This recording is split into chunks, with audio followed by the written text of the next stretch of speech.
Ang marahang haplos ng kanyang mga daliri sa aking palad ay tila dampi ng sutla. Isang pagpapakita ng pagmamahal na sa loob ng 5 taon ay itinuring ko ang aking mundo.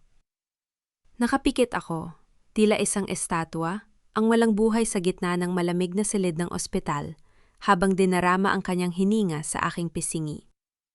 Ngunit sa gitna ng katahimikan, ang mga salitang lumabas sa kanyang bibig ay mas matalas pa sa anumang scalpel na humiwa sa aking pagkatao. Sa nabilisan na ng gamot na to ang trabaho niya, Celeste, dahil naiinip na ang board of directors sa mana ni Isabela. Ang boses ni Marco, ang lalaking pinangakuan ko ng habang buhay, ay nanginginig hindi sa takot, kundi sa kasabikan.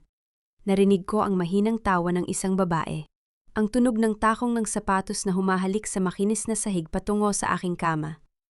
Si Dr. Celeste, ang aking matalik na kaibigan. Ang manggagamot na pinagkatiwalaan ko ng aking buhay. "Don't be so impatient, honey," sagot ni Celeste. Ang kanyang boses ay malambing, ngunit puno ng lason. Kailangang magmukhang natural ang lahat.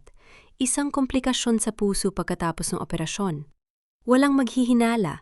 Sa huling dosage, mamayang gabi, magiging malaya ka na sa kanya at magiging atin na ang Villamor Empire.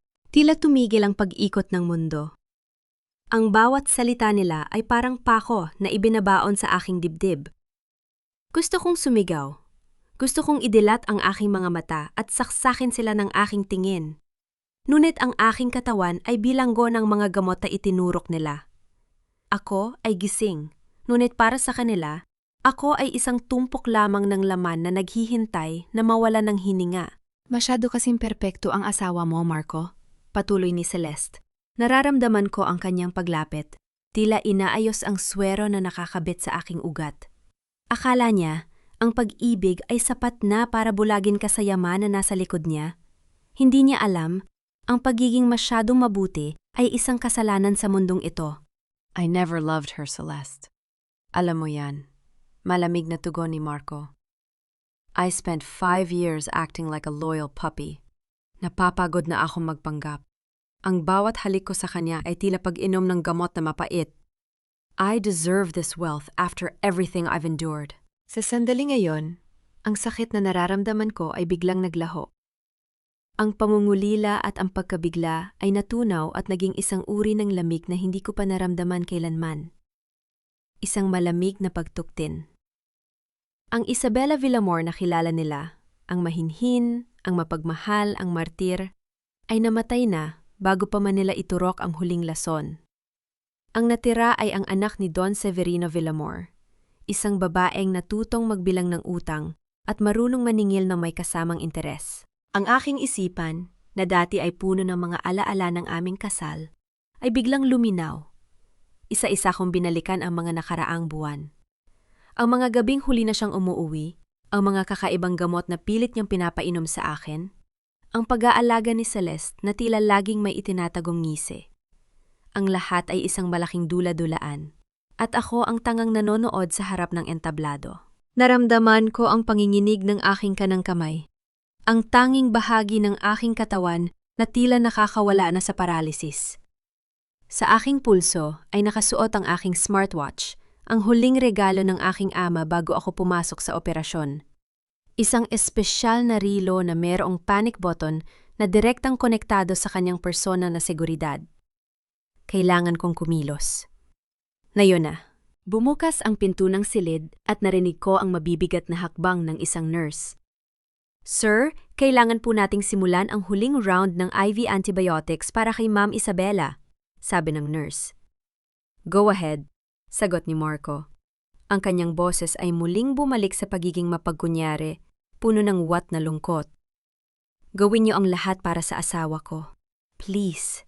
"Don't worry, nurse. I'll supervise the administration," sabi ni Celeste. Narinig ko ang kalansing ng mga kagamitang medikal, ang lason. Narito na ang lason na tatapos sa akin. Sa ilalim ng kumot, ang aking daliri ay dahan-dahang gumapang patungo sa gilid ng aking relo. Ang bawat milimetro ay tila 1 kilometro sa bigat. Ang aking puso ay mabilis ang pagtibok, ngunit ang aking muka ay nanatiling tahimik, isang maskara ng kamatayan. Sa wakas, Naramdaman ko ang maliit na button. Isang pindot, 2, 3. Ang signal ay naipadala na. Bigla kong idinilat ang aking mga mata.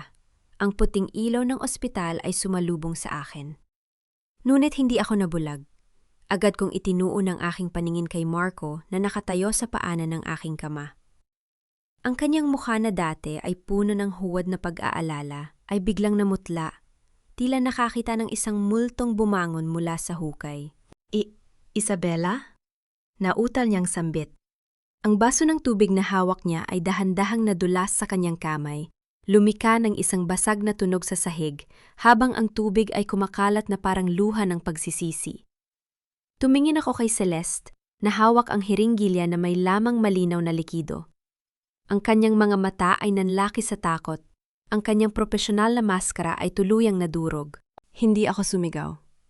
Hindi ako umiyak.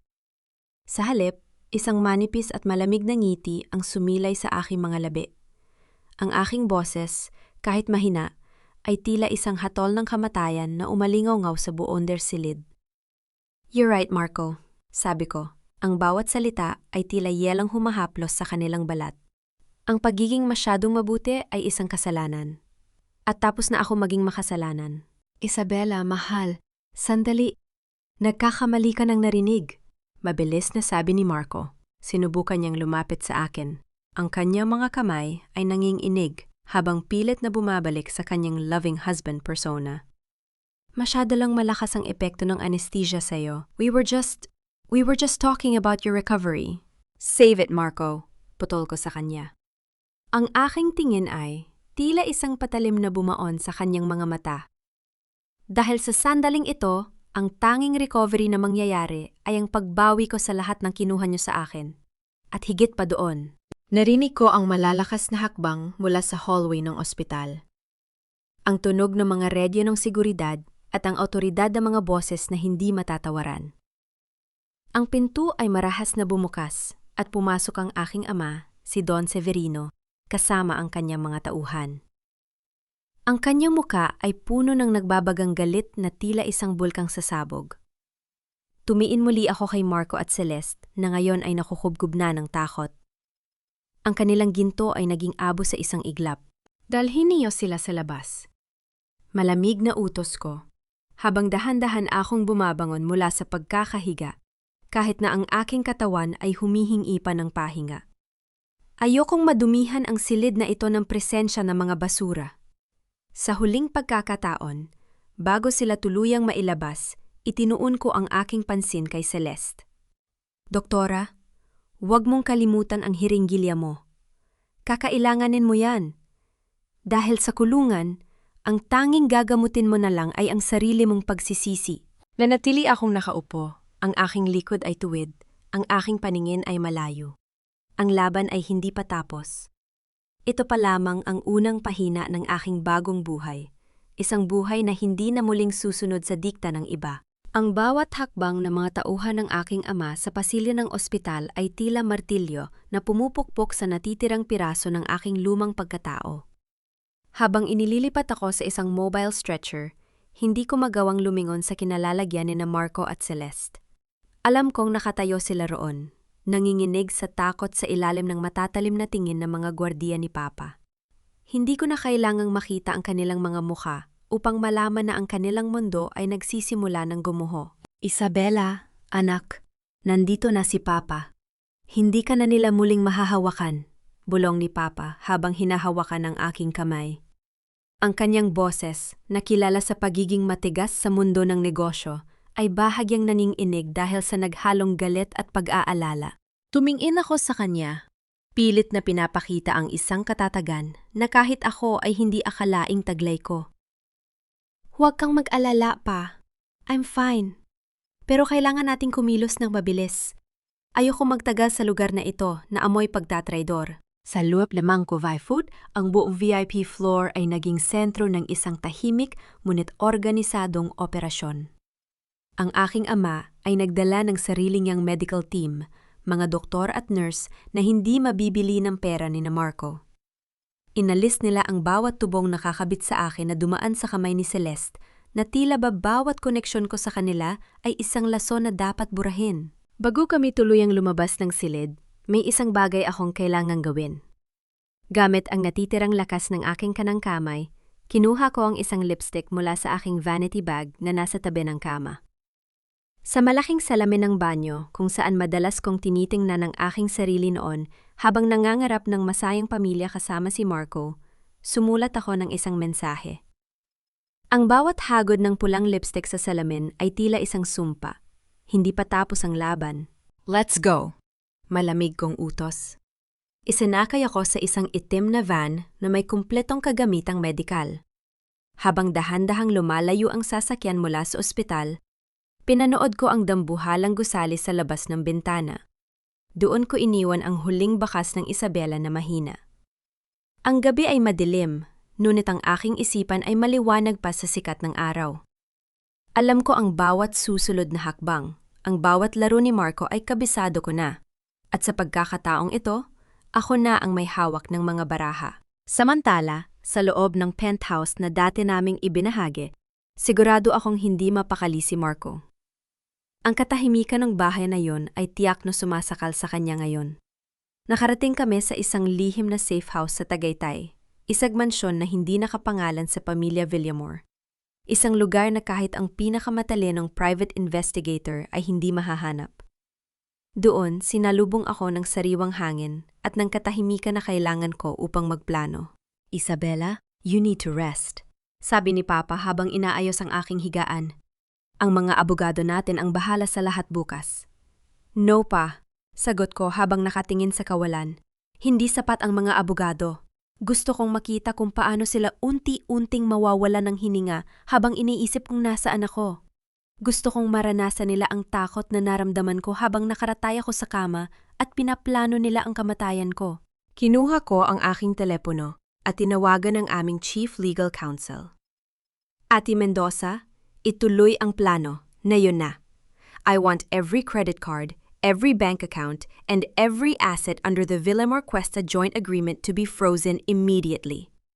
At siguraduhin mong ang balita tungkol sa pagkawala ko ay makakarating sa Board of Directors ng kumpanya ni Marco bago mag-alas 8 ng umaga. Isinandal ko ang aking ulo sa malambot na unan. Ramdam ko ang pagod ng aking katawan, ngunit ang aking puso ay tumitibok sa ritmo ng hustisya. Sa kabilang dako ng lungsod, alam ko nagsisimula na ang kalbaryo ni Marco. Ang tunog ng ulan na nagsisimulang pumatak sa bubong ay nagbigay sa akin ng kakaibang kapayapaan. Bawat patak ay tila naghuhugas sa dumi na iniwan ng kanilang mga kamay. Ngunit sa likod ng kapayapaang ito, may isang tanong na nananatili sa aking isipan. Sino pa ang kasabwat nila? Ang Medatrix ay hindi lamang isang maliit na klinika. Ito ay isang malaking network. At kung kailangang sunugin ko ang buong industry, para lamang mahanap ang katotohanan, gagawin ko. Biglang tumunog ang telepono ni Papa. Tiningnan niya ako ng may seryosong muka bago sinagot ang tawag. Pagkatapos ng ilang sandali, iniabot niya sa akin ang phone. It's Marco, bulong ni Papa.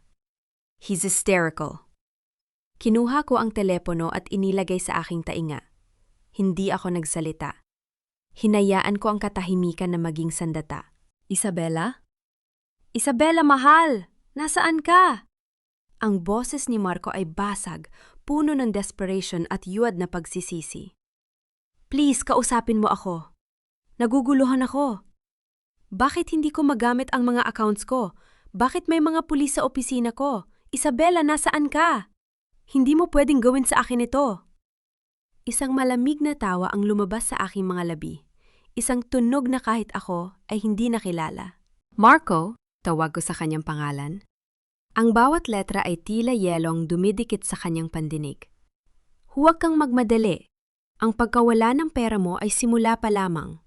Ang susunod na mawawala sa iyo ay ang iyong kalayaan. Isabela, sandali! Hindi ko na siya pinatapos. Ibinaba ko ang telepo at muling kinuha ang kontrol sa aking hininga. Tiningnan ko ang aking ama at tumango. Ang unang yugto ay tapos na. Ngunit bago ko tuluyang ipikit ang aking mga mata, Isang memorya ang biglang pumasok sa aking isipan. Isang dokumento na nakita ko sa folder ni Celeste noon. Isang pangalan na hindi ko dapat nakita. Isang pangalan na konektado hindi lamang sa Mediatrix, kundi sa mismong pagkamatay ng aking ina. Naramdaman ko ang mabilis na pagtibok ng aking puso. Ang laban na ito ay mas malalim pa kaysa sa isang simpleng pagtatraidor ng asawa. Habang humahampas ang malamig na hangin ng Tagaytay sa labas ng mansyon, nanatiling nakatuon ang aking paningin sa screen ng aking laptop. Sa pamamagitan ng mga nakatagong kamera na ipinalagay ko sa aming bahay sa Forbes Park, buwan bago ang aking pagkamatay, pinapanood ko ang isang palabas na mas masahol pa sa anumang teleserye. Isang pista ng mga buwetre. Sa loob ng aking walk-in closet, nakikita ko si Doña Remedios, ang aking biyenan. Ang kanyang mga kamay, na tila mga kuko ng isang ibong mandaragit, ay mabilis na humahaplos sa aking mga mamahaling designer bags at alahas. Wala sa kanyang muka ang bahid ng lungkot para sa manugang na nawawala. Sa halip, ang kanyang mga mata ay nagniningning sa kasakiman. Sayang naman itong Hermes na to kung maiimbak lang dito. Narinig kong sabi ni Remedio sa kanyang sarili habang isinusukat ang isang brilyanteng kwintas sa harap ng salamin. Tutal mukhang hindi na babalik si Isabela. Mas mabuting mapakinabangan na ito ng mga tunay na marunong magdala. Napahigpit ang hawak ko sa aking baso ng wine. Isang mapait na ngiti ang sumilay sa aking mga labi. Yan ang babaeng itinuring kong pangalawang ina. Ang babaeng binayaran ko ang lahat ng utang sa sugal at binilhan ng sariling kumpanya para lamang matanggap niya ako. Ngunit sa sandaling akala nila ay wala na ako, ang tanging mahalaga sa kanya ay ang mga material na bagay na iniwan ko. Biglang bumukas ang pinto ng closet at pumasok si Marco. Gusot ang kanyang mamahaling polo shirt at tila hindi nakatulog ng ilang gabi. Ang kanyang mukha ay puno ng tensyon. Malayo sa imahe ng isang matagumpay na negosyante na laging ipinapakita sa publiko. Ma! Ano bang ginagawa mo? Sigaw ni Marco. Ngunit hindi dahil sa galit sa pagnanakaw ng kanyang ina, kundi dahil sa stress. Frozen lahat ng accounts! Hindi ko ma-access ang pondo para sa Mediatrix. At ikaw, puro alahas pa rin ang inaatupag mo? Huwag akong sigawan, Marco. Sagot ni Remedios habang hindi binibitawan ang kuwintas. Utang mo sa akin ang posisyon mo ngayon. Kung hindi dahil sa pagmamanipula ko kay Isabela nung una, hindi ka makakapasok sa pamilyang ito. Ngayon, humanap ka ng paraan. Gamitin mo ang kapangyarihan mo bilang asawa. Ideklara mong incapacitated ang babaeng yan para makuha natin ang kontrol sa Villamor Trust. Sa tingin mo ba hindi ko ginagawa yon? Asik ni Marco habang naglalakad ng pabalik-balik. Pero mabilis ang mga abogado ni Severino. Tila, alam nila ang bawat galaw ko, at ang mas malala, nagsisimula ng magtanong ang mga board members tungkol sa boses ko na kumakalat sa internet. Celeste is panicking too. Kapag nabunyag ang tungkol sa Mediatrix, tapos na tayong lahat. Pinanood ko ang bawat detalye ng kanilang pagtatalo. Ang bawat salita nila ay nagsisilbing ebidensya na itinatala ng aking isipan. Hindi ako nasasaktan. Ang puso ko ay tila isang piraso ng yelo na hindi na kayang tunawin ng kanilang mga kasinungalingan.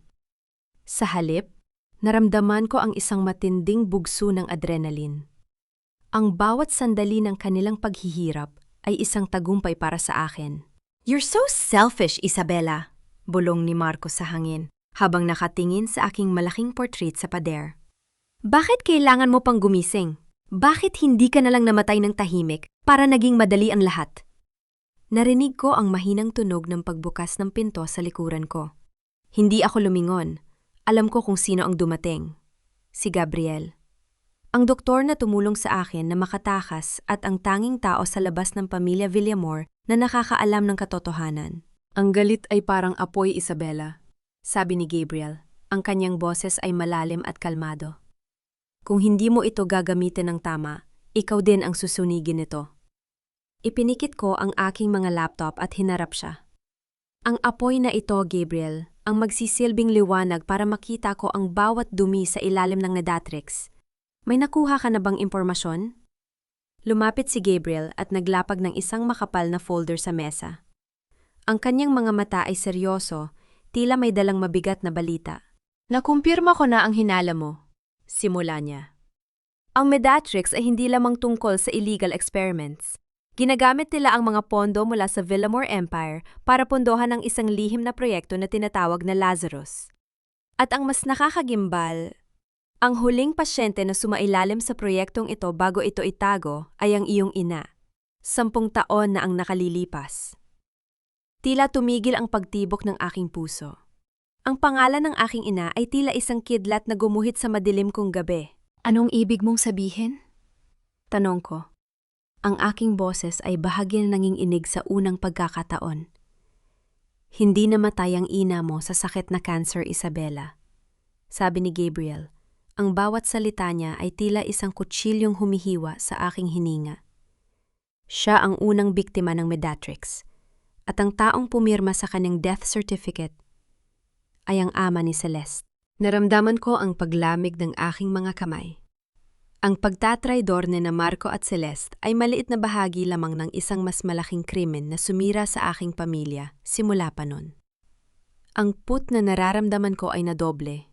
Naging isang dambuhalang alon na handang lumamon sa lahat ng haharang sa aking daan. Kinuha ko ang folder at tiningnan ang mga dokumento. Ang mga pirma, ang mga petsa, lahat ay tugma.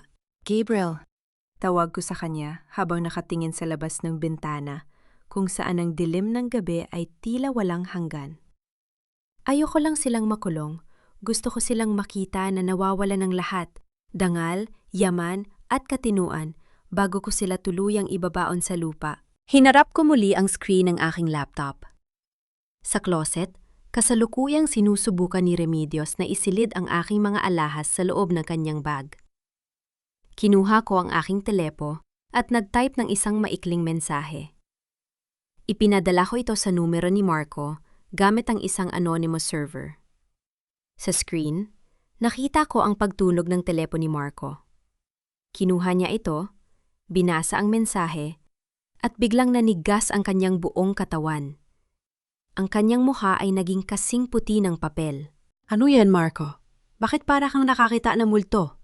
Tanong ni Remedios. Hindi sumagot si Marco. Dahan-dahan niyang ipinakita ang screen ng telpon sa kanyang ina. Ang mensaheng ipinadala ko ay simple lamang. Ang mga alahas na hawak ng iyong ina ay may GPS trackers. Ang mga pulis ay papunta na sa Forbes Park para sa isang ulat ng pagnanakaw. Takbo, Marco. Takbo! Narinig ko ang malakas na pagkabagsak ng bag mula sa mga kamay ni Remedios habang nagsisimulang tumunog ang malakas na sirena ng security system sa buong bahay. Isang sistemang ako lamang ang may control. Nagsisimula na ang pesta. Bulong ko sa gitna ng katahimikan ng silid. Ang katahimikan sa loob ng safe house sa Tagaytay ay hidakabingi, kundi nakakagising.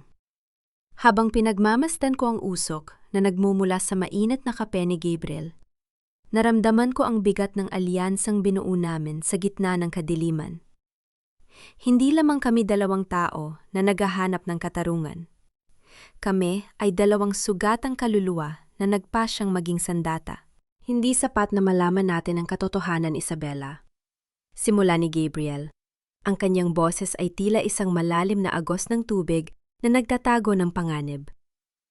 Ang Medatrix ay parang isang dambuhalang pugita. Kapag pinutol mo ang isang binti, may tutubo pang iba. Kailangan nating saktan ng ulo nito. Tumingin ako sa kanya. Dahan-dahang inilapag ang folder na naglalaman ng mga lihim ng aking ina. Ang ulo ay si Celeste. Siya ang utak sa likod ng mga operasyon, habang si Marco ang nagbibigay ng pondo mula sa kumpanya ko. Kung mapaghihiwalay natin sila, madali silang magigiba. Tumayo si Gabriel at lumapit sa bintana. Nakatingin sa malawak na tanawin ng bulkang Taal na tila ba may hinahanap sa malayo. Ang kapatid ko, si Elena, ay pumasok sa Medatrix bilang isang researcher. Akala niya ay makakatulong siya sa pagtuklas ng lunas para sa mga bihirang sakit. Ngunit nang malaman niya ang tungkol sa Project Lazarus, bigla siyang naglaho. Natagpuan na lamang ang kanyang katawan sa isang abandonadong bodega, idineklarang suicide. Pero alam kong pinatahimik siya. Lumapit ako sa kanya, nararamdaman ang panginginig ng kanyang mga balikat. Hindi ako humawak sa kanya, dahil sa pagkakataong ito, hindi emosyon ang kailangan namin, kundi ang malamig na determinasyon. Gagamitin natin ang Project Lazarus para bitayin sila, Gabriel.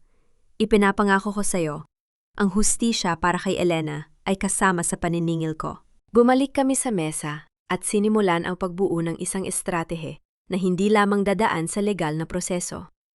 Gusto kong maranasan nila ang unti-unting pagkabaliw. Celeste is a perfectionist, sabi ko habang nag-aayos ng ilang dokumento. She hates being out of control. Gusto niyang siya ang laging may hawak ng sitwasyon. So, we will take that away from her. Bibigyan natin siya ng mga paramdam na hindi niya maipaliwanag. Kinuha ko ang aking telepono at nag-book ng isang espesyal na delivery. Isang palumpo na mga puting lilies, ang paboritong bulaklak ni Celeste, ngunit ito rin ang bulaklak na laging ibinibigay ko sa kanya tuwing may matagumpay siyang operasyon. Ngunit sa pagkakataong ito, ang mga bulaklak ay tuyo na at may kalakip na isang lumang surgical mask na may bahid ng tuyong dugo. Simple but effective, komento ni Gabriel habang tinitingnan ang order ko. Kinabukasan, sa pamamagitan ng aking mga surveillance feed, nakita ko ang pagdating ng delivery sa klinika ni Celeste sa Makati. Kasalukuyan siyang abala sa pag-aayos ng kanyang mga gamit nang pumasok ang kanyang secretary dala ang box. Nang buksan ni Celeste ang kahon, tila tumigil ang kanyang hininga. Ang kanyang mukha na laging puno ng kumpiyansa ay biglang nabalot ng takot. Mabilis niyang itinapon ang kahon sa basurahan, ngunit ang kanyang mga kamay ay hindi na tumigil sa pang-inginit. Ano to? Sino nagpadala nito? Narinig kong sigaw niya, ang kanyang boses ay mataas at puno ng nerbiyos.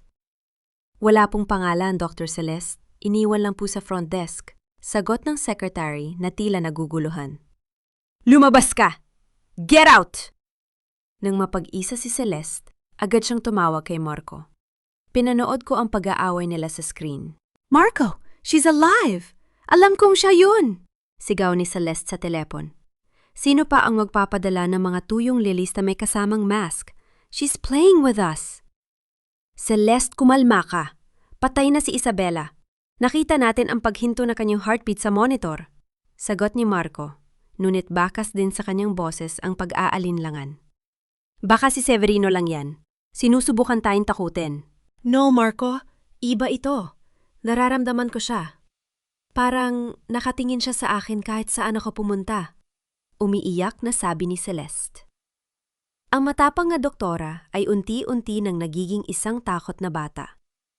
Ipinikit ko ang screen at lumingon kay Gabriel. The seed of doubt is planted. Ngayon, kailangan nating pasukin ang Mediatrix server. Kailangan ko ang mga files ng Project Lazarus bago nila ito mabura. Handa na ang lahat, Isabela? Sagot ni Gabriel habang inihahanda ang kanyang laptop. May contact ako sa loob, isang maintenance staff na may utang na loob sa akin. Bibigyan niya tayo ng remote access sa loob ng 10 minuto mamayang hating gabi. Habang naghihintay kami sa takdang oras, tila bumagal ang takbo ng sandali. Ang bawat tibok ng orasan sa dingding ay tila isang paalala ng bawat sakripisyo na ginawa ko para sa maling tao. Ngunit sa gitna ng paghihintay, naramdaman ko ang isang kakaibang kapanatagan. Sa piling ni Gabriel, hindi ko kailangang magpanggap. Pareho kaming nakatingin sa iisang direksyon, ang pagbagsak ng mga traidor. Eksaktong 2:00 ng gabi, nagsimulang kumislap ang screen ni Gabriel. Ang mga code at data ay mabilis na dumadaloy. Nasa loob na tayo, bulong ni Gabriel. Ngunit bago pa man namin makuha ang mga pangunahing files, isang alarm ang biglang lumitaw sa screen. Ang access ay unti-unting kinakain ng isang security firewall.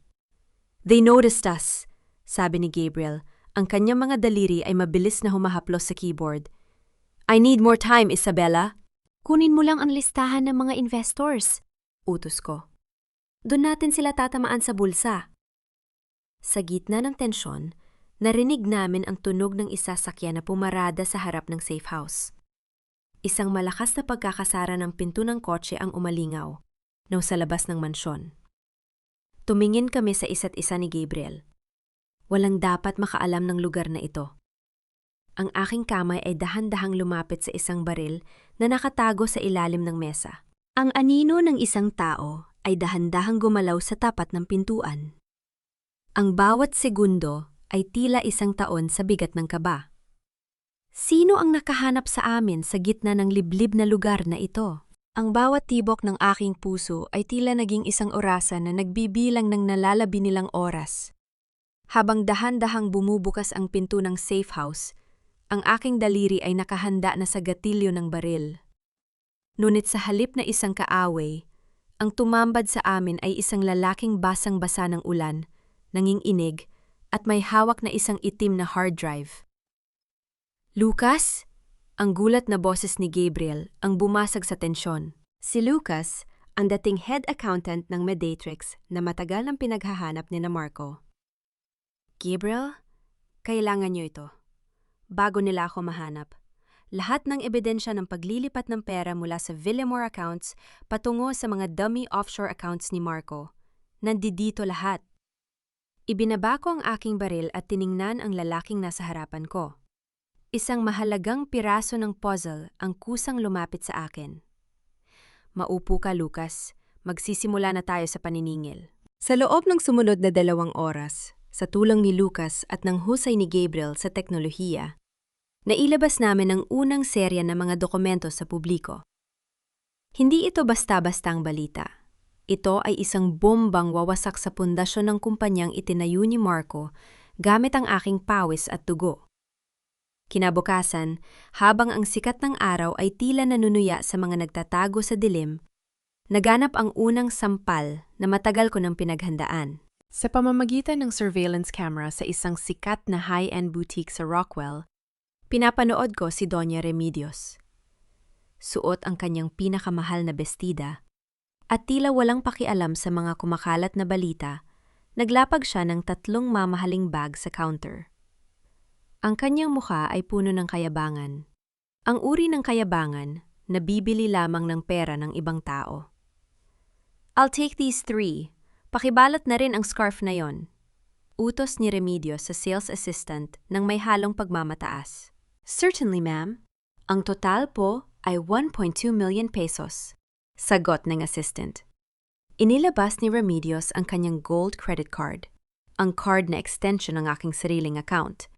Ngunit nang iswipe ito, ang makina ay naglabas ng isang matinis na tunog na tila isang hiyal ng pagkatalo. I'm sorry, ma'am. Decline po ang card nyo. Sabi ng assistant, ang boses ay sapat na para marinig ng ibang mga socialites sa loob ng boutique. What? Imposible! Subukan mo ulit, baka sira lang ang machine nyo. Sigaw ni Remedios. Ang kanyang muka ay nagsisimulang mamula sa hiya. Sinubukan ko na po ng 3 beses, ma'am. Insufficient funds po ang nakalagay. Sa sandaling iyon, ang katahimikan sa butik ay tila naging isang malakas na sampal sa mukha ni Remedios. Ang mga taong dati ay yumuyukod sa kanya ay nagsimulang magbulungan. Ang kanilang mga tawa ay tila mga karayom na tumutusok sa kanyang pride. Hindi ko na hinintay na matapos ang eksena.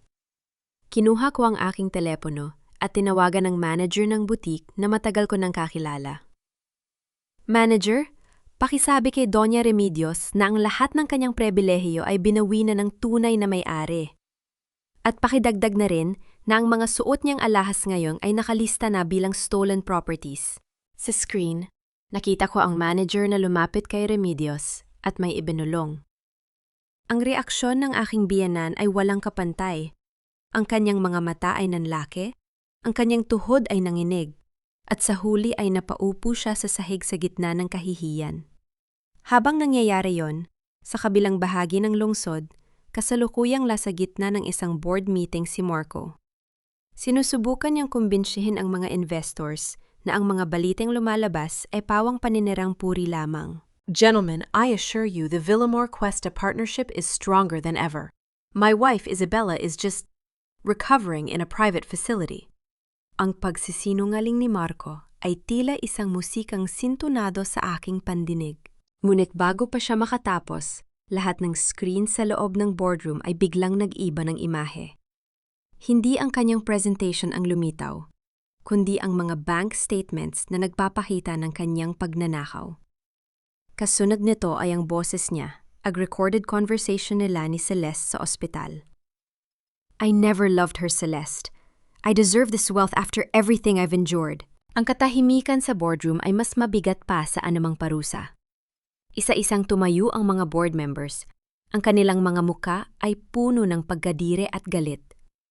Marco, you're not just a fraud. You're a criminal! Sabi ng chairman bago sila tuluyang lumabas. Iniwan si Marco na mag-isa sa gitna ng gumuguho niyang imperyo. Sa safe house, naramdaman ko ang isang malalim na paghinga. Ang unang hakbang ay tapos na. Ang kanilang yaman at danggal ay nagsisimula ng maglaho, pero hindi pa ako kontento. Gusto ko silang makitang nagkakagulo sa isa't isa. Kinuha ko ang aking telepo at tinawagan si Marco. Alam kong sasagutin niya ito dahil siya ay desperado. Isabella! Alam kong ikaw ang may gawa nito. Nasaan ka? Pagbabayaran mo ito? Ang kanyang boses ay tila isang hayop na nasusukol. Wala na ang dating lambing at kontrol. Marco, ang aking boses ay nanatiling tahimik at malamig. Tila isang haplos ng kamatayan. Ang 1.2 milyon na hindi na isara ng iyong ina ay simula pa lamang. Alam mo ba kung anong susunod na mawawala sa iyo? Ang iyong kalayaan, at higit sa lahat, ang katapatan ni Celeste. Anong ibig mong sabihin? Tingnan mo ang iyong email, Marco. Mukhang ang mahal mong doktora ay meron ng nilagdaang immunity agreement sa mga otoridad. Kapalit ng iyong ulo. Isang kasinungalingan, isang pain. Ngunit alam kong ang isang traidor ay laging naghihinala sa kapwa-traidor. Ibinaba ko ang telepono at lumingon kay Gabriel na kanina pa nakikinig. Nagsisimula na silang magkagulo, Gabriel. Ang lason na itinanim nila sa akin ay sila na mismo ang iinom ngayon. Ngunit sa gitna ng aming pagdiriwang, isang balita sa telebisyon ang kumuha ng aming atensyon. Isang sunog ang nagaganap sa pangunahing laboratory o ng Medatrix. Ang aking puso ay biglang bumilis ang tibok. Doon nakatago ang mga orihinal na files ng Project Lazarus. Doon nakatago ang katotohanan tungkol sa aking ina. Sinusunog nila ang ebidensya! Sigaw ni Gabriel.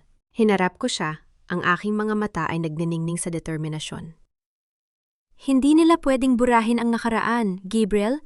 Ihanda mo ang sasakyan, pupunta tayo roon. Ang kalahitan ng Makati ay nababalot ng makapal at maitim na usok. Tila isang higanting kumot na nagtatangkang itago ang kasalanan ng Medatrix.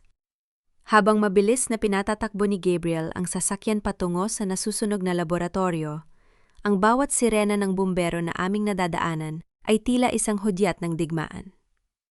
Hindi ako natatakot sa apoy. Mas natatakot ako sa posibilidad na ang mga sagot sa aking mga katanungan ay tuluyan ng maging abo. Masyadong malakas ang apoy, Isabella. Hindi tayo makakalapit sa main entrance. Sigaw ni Gabriel habang pilit na iniiwasan ang mga nagkakagulong tao sa paligid ng gusali. Tiningnan ko ang naglalagablab na estruktura. Ang apoy ay tila isang gutom na hayop na lumalamon sa lahat ng madadaanan nito. Hindi tayo dadaan sa harap, Gabriel. Ang mga huling dokumento ng Project Lazarus ay hindi itatabi sa isang lugar na madaling maabot ng apoy. Merong underground vault ang laboratoryong ito. Alam ko dahil ako ang pumirma sa renovation budget nito nung nakaraang taon sa ilalim ng utos ni Marco. Ipinark namin ang sasakyan sa isang madilim na eskinita sa likod ng gusali. Mabilis kaming bumaba at tinungo ang isang maliit o kalawanging pinto na nakatago sa likod ng mga basurahan. Ito ang service entrance na tanging mga maintenance staff lamang ang gumagamit. Isabella, delikado ito. Maaring bumagsak ang gusali anumang oras. Babala ni Gabriel. Ang kanyang mukha ay bakas ng matinding pag-aalala. Hinarap ko siya. Ang aking mga mata ay malamig pa sa gabi. Gabriel, 10 taon akong nabuhay sa kasinungalingan tungkol sa pagkamatay ng aking ina. At nitong mga huling buwan, muntik na akong mamatay sa kamay ng asawa ko. Ang apoy na ito ay wala kumpara sa galit na nararamdaman ko. Kung hindi ka sasama, itutuloy ko ito mag-isa. Hindi na sumagot si Gabriel.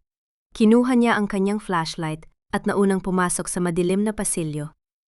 Ang amoy ng nasusunog na chemical ay sumusuntok sa aming mga baga. tila isang lason na nagtatangkang patigilin ang aming bawat hakbang.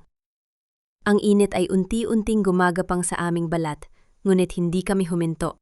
Narating namin ang elevator shaft, ngunit dahil putol ang kuryente, kailangan naming bumaba sa hagdanan patungo sa ikalawang palapag sa ilalim ng lupa. Ang bawat hakbang namin sa madilim na hagdan ay tila isang pagbaba sa impyerno. Nang marating namin ang vault, bumungad sa amin ang isang dambuhalang pintong bakal. Hindi ito tinablan ng init, ngunit nangangailangan ito ng biometric access. Damn it! Kailangan ng fingerprint ni Marco o ni Celeste para mabuksan ito, asik ni Gabriel habang sinusubukang kalikutin ang control panel. Isang mapait na niiti ang sumilay sa aking mga labi. Inilabas ko ang aking tablet mula sa bag. Akala ni Marco ay siya lang ang matalino. Nung nasa ospital ako, bago ako tuluyang mawala ng malay sa mga gamot nila, nakuha ko ang digital signature niya sa pamamagitan ng kanyang smartwatch habang hawak niya ang kamay ko. Ginamit ko ang software ni Lucas para i-clone ang kanyang access. Ikinabit ko ang tablet sa panel. Pagkalipas ng ilang segundo ng nakabibinging katahimikan, narinig namin ang isang malakas na tunog ng pag-unlock ng mekanismo. Ang dambuhalang pinto ay dahan-dahang bumukas, naglalabas ng malamig na hangin na nagmumula sa loob. Isang matinding kontras sa naglalagablab na init sa itaas. Ang loob ng vault ay hindi katulad ng isang opisina. Ito ay tila isang silid sa morgue. May mga tangke ng likido, mga computer servers, at isang maliit na cabinet na puno ng mga vials na may label na Lazarus X. Kunin mo ang hard drive, Gabriel. Ako na ang bahala sa mga dokumentong ito, utos ko. Habang mabilis kong kinukuha ang mga folder, isang pamilyar na amoy ng pabango ang humahalimuyak sa hangin. Isang amoy na hindi dapat narito. Looking for these, Isabella? Mabilis kaming lumingon at tumambad sa amin si Celeste. Hawak niya ang isang maliit na remote control at isang baril na nakaturo sa amin. Ang kanyang white coat ay may bahid ng uling at ang kanyang mga mata ay nagdininging sa isang uri ng kabaliwan na hindi ko pa nakita noon. Celeste, ang aking boses ay nanatiling kalmado. Tila ba nasa isang simpleng hapunan lamang kami? Masyado nang mainit sa itaas. Bakit narito ka pa sa ibaba? Dahil alam kong pupunta ka rito. Alam kong hindi ka titigil hanggat hindi mo nakukuha ang Project Lazarus, sigaw ni Celeste. Ang kanyang boses ay nanginginig sa galit. You always think you're better than me. Ang yaman mo, ang talino mo, pati ang lalaki mahal ko, nakuha mo. Pero sa huli, ako pa rin ang doktor at ikaw ang pasyente. Ako ang magpapasya kung kailan ka mamamatay. Mahal mo si Marco? Isang maikling tawa ang lumabas sa aking mga labi. Nakakaawa ka, Celeste. Hindi marunong magmahal si Marco. Ginamit ka lang niya para makuha ang pondo ko. At ngayon, iniwan ka na niya sa gitna ng apoy habang siya ay nagtatangkang tumakas palabas ng bansa. Sinungaling! Tingnan mo ang iyong teleponyo, doktora. Kanina pa naka-off ang GPS ni Marco. Nakabook na siya sa isang flight patungong Singapore gamit ang huling perang natira sa kumpanya. Hindi ka kasama sa plano niya. Ikaw ang gagawin niyang scapegoat para sa lahat ng krimen ng Medatrix. Bahagyang nanginig ang kamay ni Celeste na hawak ang baril. Ang kanyang kumpiyansa ay unti-unting natutunaw. Tila ba ang katotohanan ay mas masakit pa kaysa sa anumang sugat. Sa pagkakataong iyon, mabilis na kumilos si Gabriel. Sinubukan niyang agawin ng baril, ngunit bago pa siya makalapit, isang malakas na pagsabog ang narinig mula sa itaas. Ang buong kisame ng vault ay nagsimulang gumuho. Ang mga alikabok at bato ay bumagsak sa pagitan namin. Gabriel! Sigaw ko habang pilit na iniiwasan ang mga nahuhulog na labi. Nang nawala ang usok, nakita ko si Celeste na nakahandusay sa sahig. Nadagana ng isang malaking tipak ng semento ang kanyang binti. Ang baril ay tumalsik sa malayo. Ang vault ay nagsisimula ng mapuno ng usok mula sa itaas. Isabella, tulungan mo ako. Ang pa-victim na tono ni Celeste ay muling bumalik. Ang kanyang mga mata ay puno ng peking pagsisisi. Kaibigan tayo, di ba? Please, ayaw ko mamatay dito. Tiningnan ko siya nang walang anumang emosyon. Kinuha ko ang hard drive na naisalba ni Gabriel at ang mga dokumento ng aking ina. Lumapit ako sa kanya, hindi para tumulong, kundi para makuha ang huling piraso ng katotohanan.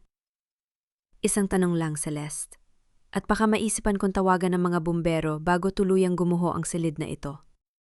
Sabi ko, ang boses ko ay tila bulong ng isang hukom. Ano ang ginawa niyo sa ina ko sa Project Lazarus? Umiiyak na sumagot si Celeste. Ang kanya mukha ay puno ng takot. Hindi namin siya pinatay. Pinatulog lang namin siya. She's still alive, Isabella. Nasa isang lihim na pasilidad siya sa labas ng Manila. Ginamit namin siya bilang patient zero dahil sa kakaibang blood type niya. Naramdaman ko ang isang matinding kuryente na gumapang sa aking buong pagkatao. Ang aking ina ay buhay? Nasaan siya? Bago pa makasagot si Celeste, muling nayanig ang gusali. Ang pinto ng vault ay nagsimulang ma-deform dahil sa bigat ng mga debris sa labas. Kailangan na nating lumabas, Isabella. Na yun na! Sigaw ni Gabriel habang hinihila ang aking braso. Tiningnan ko ang nagmamakaawang si Celeste. Pagkatapos ay ang nagbabagsakang kisame. Kinuha ko ang aking telepo, diniyal ang emergency hotline, at iniwan ito sa tabi ni Celeste. Ibinigay ko na sa kanila ang location mo. Kung mabubuhay ka, doon ka magpaliwanag sa korte. Sabi ko bago kami tuluyang tumakbo palabas ng gumuguhong vault. Nang makalabas kami sa likod ng gusali, sinalubong kami ng malamig na hangin at ng nakabibinging tunog ng pagbagsak ng buong Medatrix building. Ang apoy ay mas lalong naging maliwanag, tila isang huling pagpupugay sa isang imperyong puno ng kasalanan. Hawak ko ang hard drive sa aking dibdib. Buhay ang aking ina. At ngayon, meron na akong mas malaking dahilan para durugin si Marco. Gabriel, tawagan mo ang mga tao ni Papa. Sabi ko habang nakatingin sa naglalagablab na gusali. May kailangan tayong hanapin at kailangan nating pigilan si Marco bago siya makarating sa airport. Ngunit habang papunta kami sa sasakyan, isang itim na SUV ang biglang humarang sa aming daan. Gumukas ang bintana at tumambad sa akin ang mukha ni Marco. Ngunit hindi siya mukhang takot. Sa halip meron siyang isang mapanuyang ngisi sa kanyang mga labi. Akala mo ba ay ganun lang kadali, Isabella? Sabi ni Marco. Tumingin ka sa likod mo. Lumingon ako at nakita ko ang ilang mga lalaking armado na nakapaligid sa amin. At sa tabi ni Marco, nakaupo si Doña Remedios na may hawak na isang pamilyar na folder. Ang orihinal na dokumento ng aking inheritance trust. Salamat sa ebidensya, anak, sabi ni Remedios na may malupit na tawa. Pero sa pagkakataong ito, hindi lang pera mo ang kukunin namin. Kukunin namin ang lahat. Bago pa ako makakilos, naramdaman ko ang isang matigas na bagay na tumama sa aking batok. Ang lahat ay unti-unting naging madilim. Nagising ako sa gitna ng isang pamilyar na amoy. Amoy ng luma at maalikabok na pintura.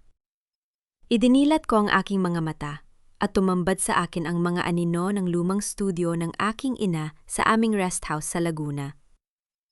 Ang lugar na dati ay puno ng sining at kapayapaan, ngayon ay naging isang madilim na silid ng interogasyon. Nakatali ang aking mga kamay sa isang kahoy na upuan, at ang bawat bahagi ng aking ulo ay kumikirot dahil sa pagkakahampas sa akin kanina. Gising na ang ating senyorita. Ang boses ni Marco ay tila isang malansang hangin na dumampi sa aking pandinig. Nakatayo siya sa harap ko, hawak ang hard drive na naisalba namin ni Gabriel. Sa tabi niya, si Doña Remedios ay tila isang reyna na nakaupo sa isang antigong sofa, dahan-dahang hinihipan ang kanyang bagong pintura na mga kuko. Sa isang sulok, nakita ko si Gabriel, bugbog sarado at walang malay. Ngunit humihinga pa rin ng malalim. Bakit, Marco? Bakit kailangan mong dalhin ako rito? Ang aking boses ay lumabas na matatag, walang bakas ng takot o pagmamakaawa. Ang bawat salita ko ay tila yilong humahaplo sa silid. Mahal, bakit ba tayo umabot sa ganito? Ang nakakasuyang gaslighting ni Marco ay muling bumalik. Lumapit siya sa akin at hinawakan ang aking baba. Pilit na itinitingala ang aking muka. Kung pumayag ka lang na maging masunuring asawa, kung hindi ka lang naging masyadong matalino, Sana ay nasa isang cruise tayo ngayon at ipinagdiriwang ang ating anibersaryo. Isang anibersaryo ng ano, Marco? Ng 5 taon mong pagnanakaw? Ng 5 taon mong paglalaro sa likod ko kasama si Celeste? Isang maikling tawa ang lumabas sa aking mga labi. Isang tawang puno ng pangungutya. Huwag mong dungisan ang salitang mahal. Ang tanging mahal mo ay ang yaman na kailanman ay hindi mo makukuha ng buo. Biglang lumapit si Remedios at isang malakas na sampal ang dumapo sa aking pisngi. Ang tunog ng pagtama ng kanyang kamay sa aking balat ay umalingaw-ngaw sa tahimik na studio. Walang hiyang bata ka. Pagkatapos ng lahat ng itilulong namin sa'yo para maging desente ang buhay mo, ganyan ka sumagot? Sigaw ni Remedios. Ibigay mo sa amin ang password ng trust fund mo. Ngayon din, dahil kung hindi, baka hindi mo na makitang muli ang iyong buhay na ina. Tumingin ako sa kanya ng diretsyo. Ang aking pisngi ay nagnininga sa hapdi. Ngunit ang aking mga mata ay nanatiling malamig at walang katatakutan. Ang kanilang desperasyon ay tila isang mabangong pabango para sa akin. Sige, patayin niyo ako. Patayin niyo ang tanging taong nakakaalam kung paano i-unlock ang encrypted funds na yan. Sabi ko na may kasiguraduhan. Akala niyo ba ay ganun ako katanga? Ang bawat sentimo ng Villamor Empire ay nakakabit sa isang dead man's switch. Kapag huminto ang tibok ng puso ko o kapag hindi ako nakapag-login sa loob ng 20 oras, ang lahat ng ebidensya ng Project Lazarus, kasama ang mga video nyo ni Celeste, ay otomatikong ipapadala sa bawat istasyon ng telebisyon at sa NBI. Nakita ko ang panandaliang paghinto ng hininga ni Marco. Ang kanyang kamay na hawak ang hard drive ay bahagyang nanginig. Ito ang kahinaan ng isang taong nabubuhay sa kasinungalingan, ang takot na mabunyag ang katotohanan. Nagsisinungaling siya, Marco. Huwag ka maniwala sa kanya. Sigaw ni Remedios, ngunit bakas din sa kanyang boses ang kaba. Subukan niyo ako, hamon ko. Buksan mo ang hard drive na yan, Marco. Sige, pero tandaan mo, sa sandaling isaksak mo yan sa anumang computer na may internet access, ang GPS tracker nito ay magbibigay ng signal sa mga tauhan ni Papa. Sa tingin mo ba ay nakatakas ka talaga sa sulog ng hindi ko nalalaman? Marahas na inihagis ni Marco ang hard drive sa mesa. Ang tunog na pagbagsak nito ay tila isang hudyat ng kanyang pagkatalo. Ano bang gusto mo, Isabela? Pera? Isosuli ko ang lahat. Pakawalan mo lang kami. Pera? Tumayo ang aking balahibo sa pandinig ng salitang yon. Ang kailangan ko ay katarungan para sa ina ko. At ang kailangan mo ay maranasan ang mawala ng lahat ng bagay na pinahalagahan mo. Dahan-dahan akong sumandal sa upuan, kahit na nakatali ang aking mga kamay. Alam mo ba kung anong ginawa ko bago ako pumunta sa Medatrix? Ibinenta ko na ang lahat ng utang mo sa isang kolektor na mas malupit pa sa akin. Sa sandaling ito, ang Forbes Park House ay hindi na sayo. Ang mga kumpanya mo ay declares na bilang bankrupt. Wala ka nang babalikan, Marco. You monster! Sigaw ni Marco. Akmang susugurin niya ako nang biglang may narinig kaming malalakas na yabag na mga paa sa labas ng studio. Ang tunog ng mga pintuan na marahas na binubuksan ay umalingaw-ngaw sa buong rest house. The police? Nauutal na tanong ni Remedios. Hindi, sagot ko, habang may matalim na ngiti sa aking mga labi. Ang mga tauhan ni Papa. At sa pagkakataong ito, hindi sila magdadala ng arrest warrant. Magdadala sila ng mga sagot para sa lahat ng ginawa niyo. Bumukas ang pinto ng studio at pumasok ang aking ama, si Don Severino, kasama ang isang pangkat na mga lalaking nakauniporme ng itim. Ang kanyang presensya ay tila isang dambuhalang anino na lumamon sa natitirang lakas ng loob ni Marco. Bitawan mo ang anak ko. Ang boses ni Papa ay tila kulog na ngagmula sa kalangitan. Sa gitna ng kaguluhan, mabilis na kinuha ni Marco ang isang kutsil o mula sa mesa at itinutok ito sa aking leeg. Huwag kayong lalapit! Isang hakbang pa at tatapusin ko na siya! Naramdaman ko ang malamig na talim ng kutsil o sa aking balat. Ngunit sa halip na sumigaw, ipinikit ko ang aking mga mata at naramdaman ang isang kakaibang kapayapaan. Ang takot ay wala na sa aking bokabularyo. Gawin mo, Marco? Bulong ko sa kanyang tainga. sapat na para siya lang ang makarinig. Dahil sa sandaling gawin mo yan, tinitiyak ko sa'yo na ang impyerno ay magmumukhang paraiso kumpara sa gagawin ni Papa sa'yo at sa iyong ina. Naramdaman ko ang panginginig ng kanyang buong katawan. Ang strong, independent Filipina na hinahangad kong maging ay narito na. Hindi ako biktima. Ako ang hukom. Naramdaman ko ang butil ng pawis na gumagapang mula sa noo ni Marco patungo sa aking balat. Ang talim ng kutsilyo ay nanginginig sa kanyang kamay. Sa bawat sandali na lumilipas, mas lalong bumabagsak ang kanyang maskara ng tapang. Ang isang lalaking sanay sa pandilin lang ay walang laban sa harap ng tunay na panganib. Marco, bitawan mo ang kutsilyo. Ang boses ni Papa ay tila isang hatol na nagmumula sa kailaliman ng lupa. Huwag mong hayaang maging huling pagkakamali mo ito. Huwag kayong lalapit! Sinabi ko nang huwag kayong lalapit! Ang hiyaw ni Marco ay punong-puno ng desperasyon, isang tunog na nagpapakita ng kanyang tuluyang pagkabaliw. Sa gitna ng tensyon, dahan-dahan kong iminulat ang aking mga mata. Hindi ko tiningnan ang aking ama kundi ang refleksyon ni Marco sa madilim na bintana ng studio. Sa isang iglap, gamit ang siko, malakas kong tinamaan ang kanyang sikmura sa bahaging. Alam kong pinakamahina niya dahil sa kanyang ulcer. Ang tunog ng pagbuga niya ng hangin ay naging hudyat ng aking pagkakataon. Mabilis akong kumawala. At bago pa man niya muling maikumpas ang kutsilyo, isang malakas na sipa mula kay Gabriel, na kanina pa pala nagising at naghihintay ng pagkakataon, ang nagpabagsak kay Marco sa sahig. Ang tunog ng bakal na tumama sa semento ay tila isang musika ng kalayaan sa aking pandinig. Agad na dinamba ng mga tauhan ni Papa si Marco. Ang kanyang mga sigaw ng pagtutol ay agad na nabaon sa ilalim ng mabibigat na kamay ng mga gwardiya. Si Doña Remedios naman ay napasandal sa pader. Ang kanyang mukha ay tila isang bangkay sa puti habang pinapanood ang kanyang anak na dinadakip. Tumayo ako ng tuwid. Inayos ko ang aking gusot na damit at hinawi ang aking buhok. Wala nang bakas ng takot sa aking mukha. Ang bawat galaw ko ay puno ng otoridad. Ang uri ng tindig na tanging isang Villamor lamang ang nakakagawa.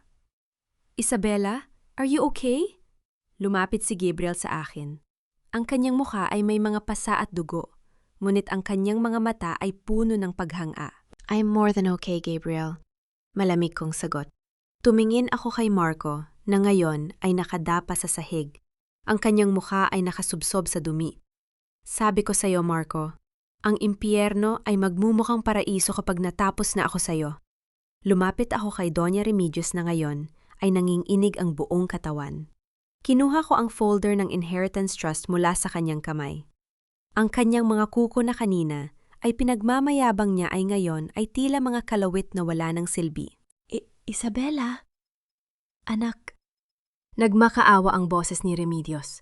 Ang kanyang pa-victim na anyo ay muling lumitaw. Nalilang lang din ako ni Marco. Akala ko ay para sa kabutihan mo ang lahat. Isang malakas na sampal ang iginanti ko sa kanya. Mas malakas at mas matalim kaysa sa ibinigay niya sa akin kanina. Ang tunog ng aking palad sa kanyang pisingi ay tila isang deklarasyon ng giit ng aking kapangyarihan. Huwag mo akong matawag-tawag na anak. Bulong ko sa kanyang harap, sapat na para maramdaman niya ang lamig ng aking hininga. Ang tanging papel mo sa buhay ko ngayon ay ang maging babala sa lahat ng nagnanais na lumapas tangan sa pangalan ng aking pamilya. Guards, dalhin sila sa labas. I want them handed over to the authorities, but make sure the media sees everything. Isabella, wait! Please! I love you! Sigaw ni Marco habang hinihila siya palabas ng studio. Hindi ko siya nilingon. Para sa akin, si Marco Cuesta ay isa na lamang anino ng nakaraan na unti-unting nilalamon ng liwanag ng katotohanan. Hinarap ko ang aking ama. Ang aming mga mata ay nagtagpo at sa unang pagkakataon, nakita ko ang pagkilala sa kanyang tingin.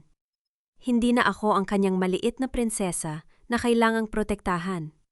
Ako na ang kanyang tagapagmana na handang mamuno. Pa, kailangan nating pumunta sa charity gala ng Minatrix bukas. Sabi ko, ang boses ko ay puno ng determinasyon. Anak, kailangan mo ng pahinga. Hayaan mo na ang mga pulis ang gumawa ng trabaho nila. Sagot ni Papa. No pa. Bukas ang formal na paglulunsad ng Project Lazarus sa publiko. Doon nila balak kumuha ng mas maraming investors at doon ko rin balak ipakita sa buong mundo ang mukha ng mga tunay na halimaw. At higit sa lahat, doon ko kukunin ang lokasyon kung nasaan ang aking ina. Kinuha ko ang hard drive mula sa mesa. Sa tulong ni Gabriel at Lucas, alam kong mayroon kaming sapat na ebidensya para hindi lang pabagsakin ang kumpanya, kundi para wasakin ang bawat taong sangkot dito. Kinabukasan, ang buong Manila ay nabalot ng balita tungkol sa tangkang pagpatay sa akin at sa korupsyon sa Medatrix. Ngunit nanatili akong tago. Hinayaan kong isipin ng mundo na ako ay nagpapagaling pa. Sa gabi ng charity gala, suot ang isang itim na gown na tila isang baluti ng gabi, tumayo ako sa harap ng salamin. Ang aking mukha ay walang bahid ng emosyon. Ang aking labi ay kulay dugo. At ang aking mga mata ay nagniningning sa talas ng isip. Ready, Isabella? Tanong ni Gabriel na ngayon ay nakasuot ng tuxedo, ang kanyang mga pasa ay bahaging natatakpan ng makeup. I was born ready, Gabriel. Sagot ko habang isinusuot ang aking mga brilyanteng hikaw. Tonight, the Queen returns, and I will make sure they never forget her name. Nakarating kami sa ballroom ng isang prestihiyosong hotel kung saan ginaganap ang gala. Ang lahat ng mga makapangyarihang tao sa bansa ay nandoon. Sa gitna ng entablado, nakita ko si Celeste, na tila milagrong, nakatakas sa sunog at ngayon ay nakasuot ng elegante ngunit maputlang bestida. Mukhang siya ang magpapatuloy ng dula-dulaan dahil wala si Marco. Habang nagsasalita si Celeste tungkol sa kinabukasan ng medisina at sa Project Lazarus, dahan-dahang bumukas ang malaking pinto ng ballroom. Ang tunog ng aking mga takong sa marble na sahig ay tila isang drumbeat na nagpatahimik sa buong silid. Isa-isang lumingon ang mga bisita.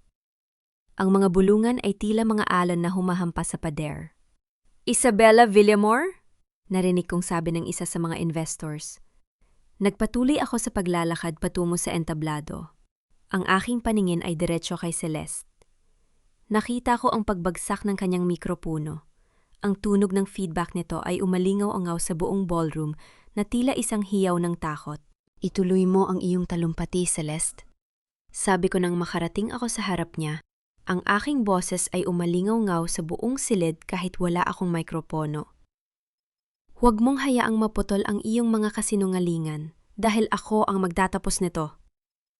Ngunit sa gitna ng aking tagumpay, isang malaking screen sa likuran ni Celeste ang biglang bumukas. Hindi ang aking ebidensya ang lumabas, kundi isang live feed ng isang ospital na silid. Sa loob ng screen, nakita kong isang babaeng nakahiga. Maraming tubo ang nakakabit sa kanyang katawan. Ang kanyang mukha ay pamilyar, ang mukha ng aking ina. At sa tabi niya, nakatayong isang lalaking nakamaskara, may hawak na hiringgilya na nakaturo sa kanyang leeg. Isang hakbang pa, Isabella. Ang boses ng lalaki sa screen ay binago ng isang modulator. Ngunit ang banta nito ay malinaw. At tuluyan ang magiging alaala ang iyong ina. Naramdaman ko ang panlalamig ng aking buong pagkatao. Ang aking tagumpay ay biglang nanganib. Sino ang nasa likod ng maskara? At paano nila nakuha ang aking ina mula sa pasilidad? Ang katahimikan sa loob ng ballroom ay tila isang malapot na likido na bumabalot sa bawat hininga ng mga naroroon. Ang bawat mata ay nakatuon sa dambuhalang screen, kung saan ang buhay ng aking ina ay nakabitin sa dulo ng isang hiringgilya. Naramdaman ko ang panlalamig ng aking mga daliri. Ngunit sa halip na manginig, ang aking utak ay mabilis na nagtrabaho gaya ng isang computer na naghahanap ng error sa system. Isabella, ang hard drive. Ang boses ng lalaki sa screen ay tila kiskis ng bakal sa semento dahil sa voice modulator. Iwan mo ang hard drive sa gitna ng entablado at lumabas ka ng mag-isa. Isang maling galaw at hindi na magigising ang iyong ina mula sa kanyang mahimbing na pagkakaidlip. Tumingin ako kay Celeste. Nakita ko ang isang mabilis na sulyap ng tagumpay sa kanyang mga mata sa kabila ng kanyang takot. Akala niya ay ito na ang aking katapusan. Akala niya ay sapat na ang emosyon para talunin ang aking lohika. You think you've won, Celeste? Ang aking boses ay umalingaw-ngaw sa buong silid, matatag at walang bahid ng takot. Dahan-dahan kong inilabas ang hard drive mula sa aking clutch bag. Itinaas ito para makita ng lahat, lalo na ng camera na kumukuha ng live feed. Isabela, gawin mo na ang sinasabi niya. Ang buhay ng iyong ina ang nakataya! Sigaw ni Celeste, pilit na nagpapanggap na nag-aalala sa harap ng mga investors. Humarap ako sa screen, diretso ang tingin sa maskara ng lalaki. Ang Project Lazarus ay tungkol sa resurrection, hindi ba? Ang pagbuhay sa mga patay gamit ang kakaibang blood type ng aking ina. Pero alam mo ba kung anong nakalimutan niyo sa inyong equation? Hindi sumagot ang lalaki. Ngunit bahagyang tumigil ang kanyang kamay na hawak ang hiringgilya. Nakalimutan niyo na ang pasilidad na kinalalagyan ng aking ina ay pagmamay-ari ng isang kumpanya na binili ko 3 oras na ang nakalilipas? Sabi ko nang may matalim na ngiti. Gabriel, i-on ang secondary feed. Sa isang iglap, nahati ang screen sa 2. Sa kabilang bahagi, tumambad ang isang pangkat ng mga elite security forces na pinamumunuan ni Lucas. Pumasok sila sa silid na kinalalagyan ng aking ina. Ang lalaking nakamaskara sa kabilang feed ay biglang lumingon nang marinig ang pagbagsak ng pinto sa kanyang lokasyon. Ang tunog ng mga kagamitang medical na nabubunggo at ang sigawan sa kabilang linya ay naging musika sa aking pandinig. Sa loob ng ilang segundo, ang lalaking nakamaskara ay nadapa at mabilis na nadakip ng mga tauhan ni Lucas. Ang hiringgilya ay tumalsik sa sahig, nadurog ang salamin nito sa isang malakas na tunog ng pagkabasag. Safe na ang iyong ina, Isabela, sabi ni Lucas sa screen bago ito tuluyang namatay. Lumingon ako kay Celeste. Ang kanyang muka ay tila isang pader na unti-unting nagkakabitak-bitak. Ang kanyang tor ng kasinungalingan ay tuluyan ng gumuho. Now, it's my turn, bulong ko. Isinaksak ko ang hard drive sa main console ng entablado na kanina pa inihanda ni Gabriel. Hindi ang presentation ng Mediatrix ang lumabas, kundi ang lahat ng maruming sikreto ng Project Lazarus. Ang mga larawan ng mga biktima, ang mga illegal transactions ni Marco, at ang pinakamahalaga, ang video ni Celeste na direktang naguutos na patayin ang mga pasyente ing hindi na nagagamit sa eksperimento.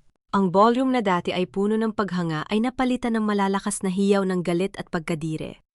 Ang mga investors ay nagsimulang mag-alisan, ang iba ay direktang kinu-question ang mga gwardiya ng hotel.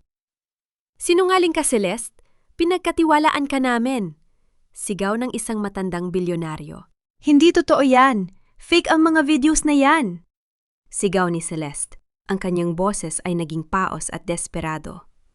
Sinubukan niyang sugurin ang console para sirain ito. Ngunit bago pa siya makalapit, hinarangan ko ang kanyang daan. Isang malakas na sampal ang ibinigay ko sa kanya.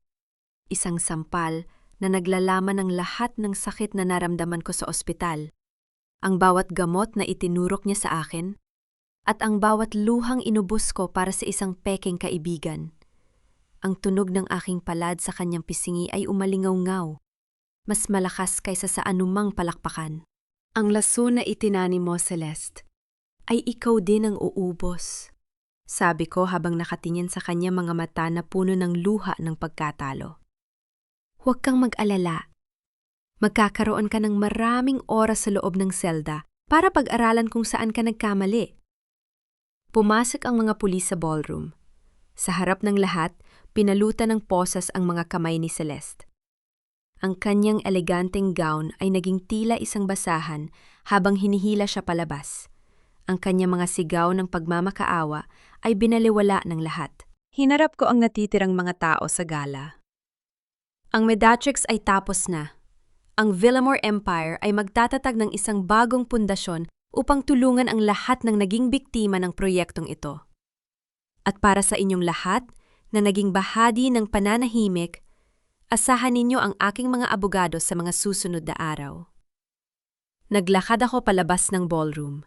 Ang aking ulo ay nakataas, ang bawat hakbang ay puno ng danggal.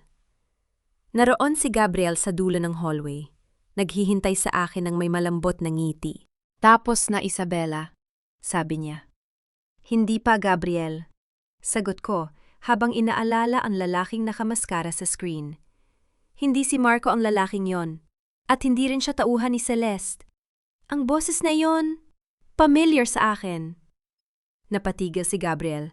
Anong ibig mong sabihin? May mas malalim pang ugat ang Medatrix, Gabriel. Isang taong mas mataas pa kay Marco ang nagpapatakbo ng lahat sa dilim. At kailangan ko siyang mahanap bago niya makuha ang aking ina sa pangalawang pagkakataon. Sa sandaling yon, ang aking telepono ay tumunog. Isang mensahe mula sa isang hindi kilalang numero. Binabati kita, Isabela. Magaling ang iyong ginawa sa gala. Pero ang tunay na laro ay magsisimula pa lamang. Magkita tayo sa lugar kung saan nagsimula ang lahat. Ang aking puso ay bumilis ang tibok. Ang lugar kung saan nagsimula ang lahat? Ang lumang pasilidad ng Villamor sa probinsya kung saan namatay ang aking ina 10 taon na ang nakalilipas. Gabriel, ihanda mo ang sasakyan. Sabi ko. Ang aking boses ay muling binalot ng yelo. May huling traidor tayong kailangang harapin. Ang ulan ay tila mga luhang nagmumula sa langit, hinuhugasan ang tuyong lupa ng aming lumang pasilidad sa Laguna. Ngunit hindi nito kayang linisin ang bahid ng dugong, tumanak sa lugar na ito 10 taon na ang nakalilipas. Habang dahan-dahang humihinto ang sasakyan sa tapat ng abandonadong gusali, ang ugong ng makina ay tila isang babala ng kamatayan na bumasag sa katahimikan ng gabi. Isabela, masyadong tahimik, it's a trap. Bulong ni Gabriel habang mahigpit ang hawak sa kanyang baril. Lahat ng buhay ko ay isang bitag, Gabriel. Sagot ko habang malamig na nakatingin sa madilim na entrada. Pero sa pagkakataong ito, ako ang nagdala ng pain. Pumasok kami sa loob. Ang amoy ng alikabok at pagkabulok ay sumalubong sa amin. Hinaluan ng amoy ng mga chemical na ginamit sa Project Lazarus. Sa dulo ng mahabang pasilyo, sa loob ng silid kung saan huling nakitang buhay ang aking ina, may isang liwanag na nagmumula sa isang antigong lampara. Nakaupo sa gitna ng silid, tila isang hari sa kanyang madilim na kaharian, ay si Senator Valderrama, ang matalik na kaibigan at katuwang sa negosyo ng aking ama. Sa tabi niya ay si Marco, na mukhang basang sisiw, nanginginig at may hawak na baril. Ngunit ang kanyang mga mata ay nakatuon sa sahig. Senator, ang aking boses ay umalingaw-ngaw sa silid. Kalmado at matalim, gaya ng isang labaha. Hindi ko akalain na ang isang lingkod bayan ay magiging arkitekto ng ganitong karumaldumal na krimen. Humalahak ang senator, isang tunog na tila kiskis ng tuyong dahon. Isabela, ang kapangyarihan ay hindi hinihingi. Ito ay kinukuha. Ang iyong ina ang susi sa immortalidad ng Medatrix. Ang kanyang dugo ang nabibigay ng buhay sa mga taong handang magbayad ng bilyon-bilyon para sa dagdag na panahon sa mundong ito. At si Marco? Lumingon ako sa aking asawa nang may matinding pagkadiri. Siya ang iyong utusan? Marco is just a puppet, Isabela. Pagpapatuloy ng senator habang dahan-dahang tumatayo. Ginamit ko ang kanyang kasakiman para pasukin ang Villamor Empire at ikaw, ang aking paboritong inaanak, ang naging pinakamalaking hadlang. Sayang, masyado kang naging matalino para sa iyong sariling kabutihan. Shut up, Valderrama! Sigaw ni Marco. Ang kanyang boses ay puno ng desperasyon. Sabi mo ay ibibigay mo sa akin ang kalahati ng yaman ni Isabela. Pero ngayon hinahabol na ako ng Interpol. You destroyed my life. I didn't destroy your life, Marco. Your stupidity did. Malamig na tugon ng senator. Tumingin siya sa akin at muling ngumiti. Ngayon, Isabela, ibigay mo sa akin ang decryption key ng Project Lazarus server. Kung hindi, ang iyong ina, na kasalukuyang nasa ilalim ng aking pangangalaga sa kabilang silid, ay hihinto na sa paghinga. Naramdaman ko ang pagbilis ng tibok ng aking puso, ngunit hindi ako nagpakita ng anumang kahinaan. Ang bawat kalamnan sa aking mukha ay nanatiling kontrolado. Tingin mo ba ay pumarito ako nang walang dalang pasalubong, Senator? Kinuha ko ang aking telepo at pinindot ang isang video call. Ang mukha ni Lucas ay lumitaw sa screen, ngunit ang bokal sa likuran niya ay hindi ang safe house. Ito ay ang silid ng server ng Medatrix sa labas ng bansa. Senator, Bago mo pa ituloy ang iyong banta, nais kong malaman mo na ang bawat transaksyon mo sa mga dayuhang pharmaceutical companies ay naka-broadcast na ngayon sa bawat international news agency. Sabi ko, ang bawat salita ko ay tila isang sampal ng katotohanan. At ang iyong mga tauhan sa kabilang silid, sila ay kasalukuyan ng dinadakip ng aking private security team. Biglang narinig ang malakas na tunog ng pagbagsak ng pinto sa kabilang bahagi ng gusali. Ang tunog ng mga yabag ng sapatos at ang sigawan ng mga tauhan ng senator ay umalingaw-ngaw sa buong pasilidad. You little brat! Sigaw ng senator. Inutusan niya si Marco. Barilin mo siya! Nayon na! Itinaas ni Marco ang kanyang baril. Ang kanyang mga kamay ay nanginginig. Tumingin siya sa akin. Sa kanyang mga mata ay nakita ko ang takot ng isang taong alam na wala na siyang takas. Gawin mo, Marco. Hamon ko sa kanya. Ang aking boses ay tila bulong ng isang hukom. Patunayan mo sa huling pagkakataon na isa kang duwag na sunod-sunuran sa ibang tao. Pero tandaan mo, ang bala na yan ang tatapos sa huling pagkakataon mong humingi ng tawad. I'm sorry, Isabella. I'm so sorry. Bulong ni Marco, habang tumutulo ang kanyang mga luha. Ngunit sa halip na ituro ang baril sa akin, dahan-dahan niya itong itinutok sa kanyang sariling sentido. No! Sigaw ko. Hindi dahil sa pagmamahal, kundi dahil ayokong mamatay siya ng ganoon kadali. Gusto ko siyang makitang mabulok sa bilangguan. Bago pa makapindot ng gatil, si Marco, isang malakas na tunog ng putok ng baril ang bumasag sa katahimikan. Ngunit hindi ito galing kay Marco. Si Senator Valderrama ay may hawak na isang maliit na baril na nakaturo kay Marco. Ang aking asawa ay dahan-dahang bumagsak sa sahig. Ang kanyang dugo ay dahan-dahang kumalat sa lumang semento. Wala nang silbi ang mga mahihina, sabi ng senator habang itinutok ang baril sa akin. Ngunit bago pa siya makapaputok muli, mabilis na kumilos si Gabriel. Isang serya ng malalakas na putok ang narinig at ang senator ay napasandal sa pader. Ang baril ay tumalsik sa malayo habang ang kanyang braso ay tinamaan. Pumasok ang mga tauhan ng aking ama kasama si Don Severino. Sa likod nila, dahan-dahang inilabas ang isang wheelchair. Doon, nakaupo ang aking ina. Kahit maputla at nanghihina, ang kanyang mga mata ay nakatuon sa akin, punong-puno ng pagkilala at pagmamahal. Ma! Ang aking boses ay naging paos. Ang yelo sa aking puso ay sa wakas ay nagsimulang matunaw. Lumapit ako sa kanya at hinawakan ang kanyang mga kamay na tila yelo sa lamig. Tumingin ako kay Senator Valderrama na ngayon ay pinoposasan na ng mga pulis. Ang kanyang muka ay puno ng put at pagkatalo.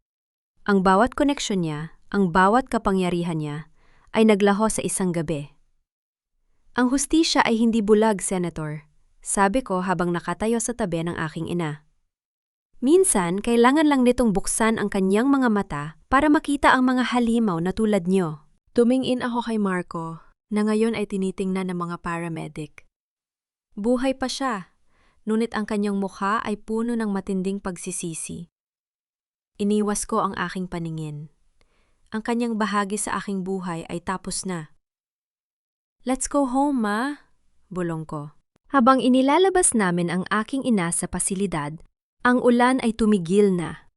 Ang unang sikat ng madaling araw ay nagsisimulang gumuhit sa kalangitan. Ang Villamor Empire ay hindi na lamang tungkol sa yaman. Ito na ngayon ay simbolo ng katotohanan at pagbangon. 3 buwan na ang nakalilipas mula nang gumuho ang imperyo ng mga Cuesta at ang madilim na network ng Mediatrix. Sa bintana ng aking bagong opisina sa pinakamataas na palapag ng Villamor Tower, pinapanood ko ang paglubog ng araw sa Manila Bay. Ang kalangitan ay nababalot ng kulay kahel at lila, isang paalala na kahit ang pinakamahabang araw ay kailangang matapos upang magbigay daan sa isang bagong umaga. Ang bawat piraso ng aking buhay na dati ay wasak. Ngayon ay dahan-dahan nang nabubuo sa isang mas matibay na estruktura. Ang Mediatrix ay formal ng isinara, at ang mga pasilidad nito ay ginagawa ng mga rehabilitation centers para sa mga biktima ng illegal na eksperimento. Ang Project Lazarus ay nabaon na sa limot bilang isang sumpa at pinalitan ito ng Isabela Foundation, isang institusyong nakatuon sa tapat at makataong serbisyong medikal. Narinig ko ang mahinang pagbukas ng pinto. Hindi ko na kailangan lumingon upang malaman kung sino ito. Ang pamilyar na amoy ng sandalwood at ang mahinahong hakbang ay sapat na. "The board meeting is over, Isabella," sabi ni Gabriel. Lumapit siya at tumayo sa aking tabi. Ang kanyang presensya ay tila isang angkla sa gitna ng malakas na agos. "Lahat sila ay sumang-ayon sa iyong bagong pulisya. You are officially the most powerful woman in the industry today." Isang manipis na ngiti ang sumilay sa aking mga labi. Hindi ito tungkol sa kapangyarihan, Gabriel. Tungkol ito sa pagtiyak na wala ng ibang Isabela ang kailangang dumaanas ng ginawa nila sa akin. "Nabalitaan mo ba ang tungkol kay Marco?" Tanong niya nang may pag-aalinlangan. Tumango ako. Isang sulat ang dumating sa akin kahapon mula sa kanyang abogado sa loob ng New Bilibid Prison. Humihingi siya ng tawad. Sinasabi niyang gabi-gabi siyang hindi nakakatulog dahil sa pagsisisi. Si Celeste naman ay nahaharap sa habambuhay na pagkabilanggo, habang si Senator Valderrama ay tuluyan ng binura ng kasaysayan ang kanyang pangalan sa politika. Si Doña Remedios? Nabalitaan kong bumalik siya sa probinsya. Naghihirap at iniiwasan ng lahat ng mga dati niyang kaibigan. Pinatawad mo na ba siya? Ang tanong ni Gabriel ay tila isang pagsubok sa aking katahimikan. Tumingin ako sa malayo, sa mga ilaw ng lungsod na nagsisimulang magningning. Hindi ko siya pinatawad sa parang iniisip ng marami, Gabriel. Hindi ko siya kailanman tatanggapin muli. Pero pinatawad ko na ang aking sarili sa pagiging bulag noon. Pinalaya ko na ang aking puso mula sa galit na nagbubuklod sa amin. Ang hindi pagpapatawad sa kanila ay ang aking paraan ng pagrespeto sa aking sariling danggal. They're simply dead to me. Naramdaman ko ang mainit na kamay ni Gabriel na dahan-dahang pumatong sa aking balikat. Isang hawak na hindi nagmamay-ari, kundi nagpoprotekta. Isang uri ng pag-ibig na binuo sa gitna ng apoy at katarungan. Sa pagkakataong ito, hindi ko inalis ang kanyang kamay. Hinayaan ko ang aking sarili na maramdaman ang kalinga na matagal kong ipinagkait. "Pupunta tayo sa bahay ni Papa mamaya," sabi ko. "Gusto ni Ma na makasama tayong maghapunan." Ang aking ina ay mabilis na bumubuti. Kahit may mga peklat ang kanyang nakaraan, ang kanyang ngiti ay muling nagbalik. Ang aming muling pagkakasama ay ang tunay na milagro na higit pa sa anumang tuklas ng medisina. Hinarap ko ang salamin sa dingding ng aking opisina. Nakita ko ang isang babaeng hindi na kailanman muling yuyuko sa dikta ng iba. Ang aking buhok ay maayos, ang aking mga mata ay nagniningning sa talino at karanasan. Ang strong Filipina na dati ay isang pangarap lamang, ngayon ay ang katotohanang hinaharap ko araw-araw. Sa mga taong nakikinig sa aking kwento, ang tanging maiiwan ko ay ito. Ang pag-ibig ay hindi dapat maging dahilan ng iyong pagkawasak. Ang katapatan ay hindi dapat maging lisensya para ikaw ay abusuhin. At kapag ang mundo ay nagtangkang patayin ang iyong ningning, tandaan mong ikaw ang may hawak ng mitsa. Ang pinakamatamis na paghihigan ay hindi ang makitang nagdurusa ang iyong mga kaaway, kundi ang makita nilang bumangon ka mula sa abo na mas matatag, mas rukre at mas malaya kaysa nun. Huminga ako ng malalim. Isang hininga ng tunay na kapayapaan. Hinawakan ko ang kamay ni Gabriel at sabay kaming naglakad, palabas ng opisina, patungo sa isang kinabukasang ako na ang sumusulat ng bawat salita. Tapos na ang gabi ng pagtatraydor. Narito na ang ningning ng aking pagbangon.